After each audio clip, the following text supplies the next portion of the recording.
Hola, hola guys, welcome back to my channel. My name is Roxanne. Hi, if this is your first time here. Today I'm going to be talking to you guys about The Sun is Also a Star by Nicola Yoon, and we're just going to be talking a little bit about my thoughts on it. So this book is YA contemporary romance book about these two young adults. It is Natasha and Daniel. Natasha is an illegal immigrant from Jamaica, and we are introduced to her on her last day in the United States. She and her family have been told that they will be deported, and so we meet her on that day. And then we meet Daniel, who is the son of South Korean immigrants, and he is on his way to take an interview for college admission. So they meet on this day in the streets of New York and sort of become friends and spend the day together, and we get to know them as individuals, and we get to know them together, and we get to see the effect that each has on the other. And I absolutely fell in love with this story. I had gotten to a point where I didn't really want to read any YA contemporary. I didn't think that any of the ones that I was reading were sort of having any sort of effect on me. I didn't engage with them as much. And I know that there are books out there that do that. There are YA contemporaries out there that have beautiful, amazing, hard-hitting stories. I know that, but I also wanted to branch out more into adult fiction, and I felt that, you know, I just wasn't getting what I wanted out of the YA that I was reading, which was obviously, you know, it was my fault for choosing particular books. But this book just showed me how beautiful YA contemporary can be, and how hard-hitting it can be, and how it can talk about very difficult topics that a lot of young adults and a lot of people in general deal with. I mean, Nicola Yoon definitely doesn't hold back about the experiences of immigrant families here. She doesn't hold back so that you see what it's like, how hard it is to be away from your home, how much families try to both assimilate but also at the same time sort of try and retain their culture and their identity, and how that translates into the family dynamic that's created once you come here. It is beautiful. It is very fast-paced, and it's very engaging and very accessible language that is used in the writing. But I think that I didn't think that sort of held it back from showing any depth to the story or anything. I think that this was a beautifully told story, and speaking of which, I love the way in which it was told. So you get the way, one of the reasons why it is so fast-paced is because you get very, very short, sort of like to the point chapters, like very, like maybe 1 page or 2 page short type of thing. And usually I wouldn't like that, but I think it went really well with the story because it really allowed us to see things from their perspective. I think more so than maybe if we would have had like a third person omniscient narrator. I think it was great when they were having certain moments or certain situations were going on, and then you would see her point of view and then immediately see his as well. You get to see how both of them react to certain things and how they process it and how they think about things. And so Natasha is very logical. Daniel makes fun of her that she's like almost very cynical. So to her, things like love don't really exist, or souls, or dreaming is a waste of time. And then you have Daniel, who's a poet and who loves to feel and loves emotions and loves love and is very romantic. So you have these opposites come together and you get to see how beautiful it is when the way that you think is challenged, because that's really one of the main things about this book. Is one of the main themes is how beautiful it can be when you come across something or someone who challenges the way that you think.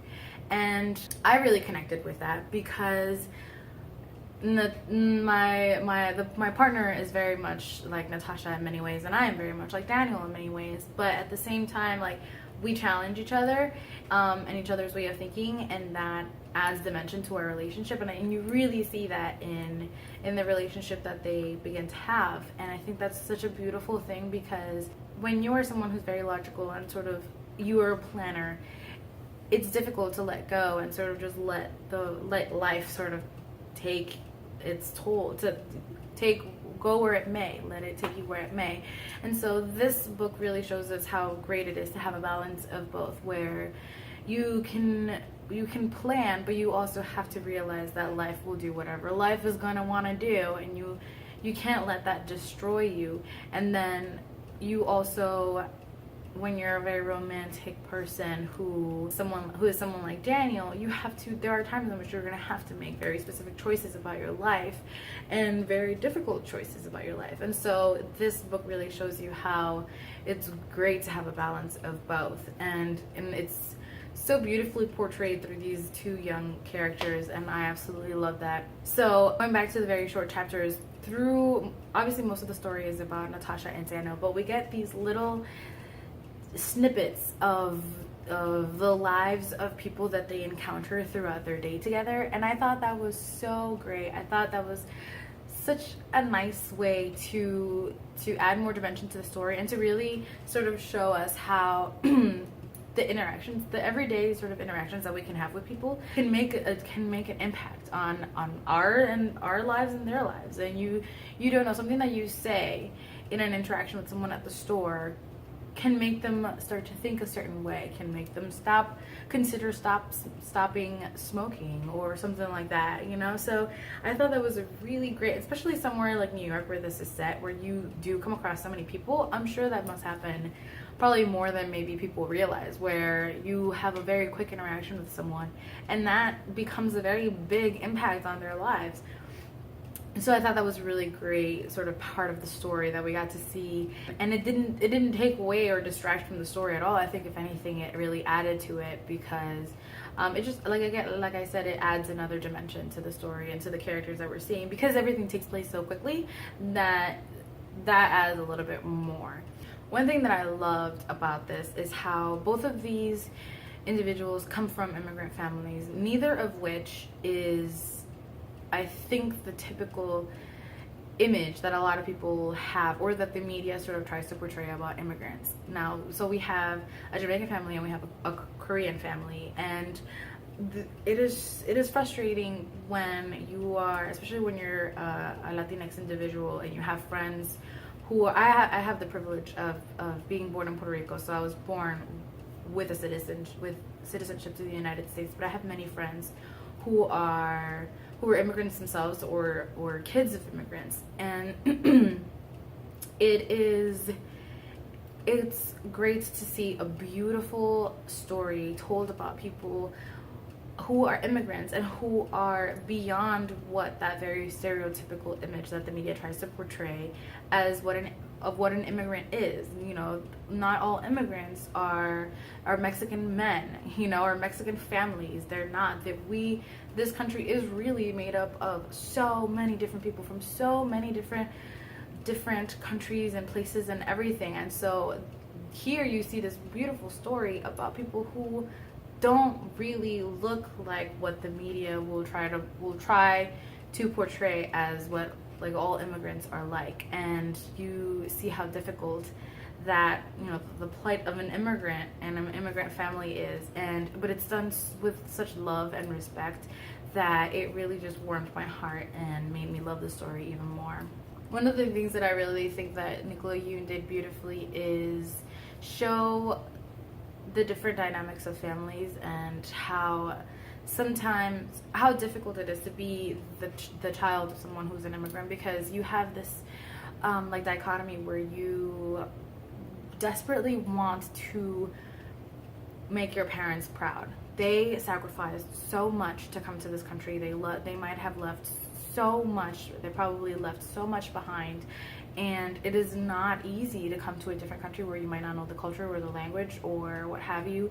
For many immigrants, it is like this weight on their shoulders where you feel like you really want to make your parents proud and make them see that all of their sacrifice is that you're being respectful of that sacrifice, and you're living a great life that they envisioned for you when they came to this country. And then at the same time, that being coupled with the desire to be your own person and make your own decisions, and how those might not always be the same thing.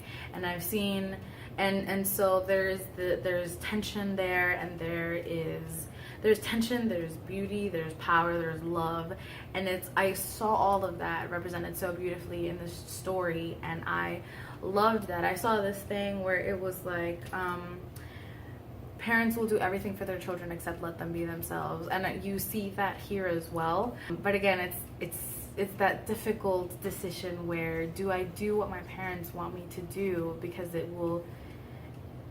of all of the sacrifices that they've made for me? Do I do this for them, or do I choose my own path, or is there a happy medium? And those are not easy questions to answer. And so these are not easy questions to answer when you're a citizen and you have that privilege. So I can only imagine when you have this entire other dimension on top of that.